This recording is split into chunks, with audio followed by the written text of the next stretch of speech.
देखिए आज तो सिंबल अलॉट हुआ है प्रत्याशी का। वास्तव में आप देखेंगे तो चुनाव आज से ऑन हुआ है।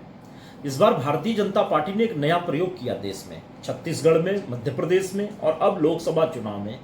चुनाव की घोषणा से काफी पहले हमने प्रत्याशी दिए हैं। तो प्रत्याशी देने से एक संगठनात्मक ढांचा, स्ट्रक्चर, ये चीजें खड़ी होती हैं, वो सारा काम चल रहा है।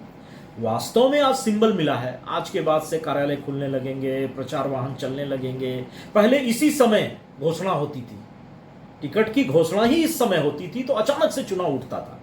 इस बार आज हमें सिंबल मिला है। आज हमें पता चला है कि ईवीएम के किस क्रमांक पे हमारा चुनाव चिन्ह रहने वाला है।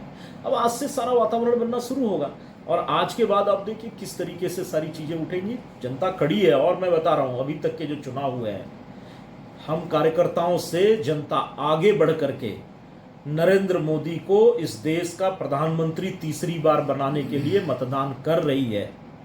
कोई वातावरण कुछ नहीं, सीधे जनता हमसे आगे है। मतदान केंद्रों पे जनता की जो अभी तक भीड़ उमड़ी है, वो प्रधानमंत्री को तीसरी बार नरेंद्र मोदी को इस देश की सत्ता सौंपने के लिए उमड़ी है।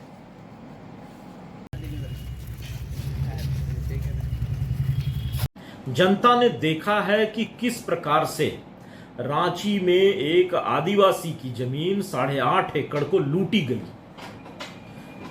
और उसके सीधे उसका लाभ मुख्यमंत्री ने उठाया।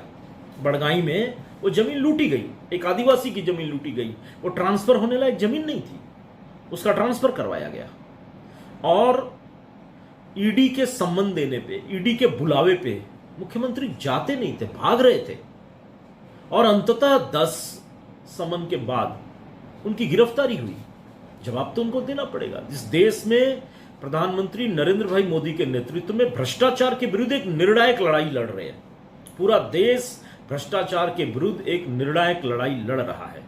भारतीय जनता पार्टी की सरकार प्रबल राजनीतिक इच्छा शक्ति के साथ पूरी स्वतंत्रता देकर के जो केंद्रीय एजेंसियां हैं उनको भ्रष्टाचारियों के विरुद्ध लगा रखा है और ये एजेंसियां एक प्रकार से पूरे देश के भ्रष्टाचारियों का शुद्धिकरण कर रही है। जनता ने देखा है कि किस प्रकार से रांची में एक आदिवासी की जमीन 8.5 एकड़ को लूटी गई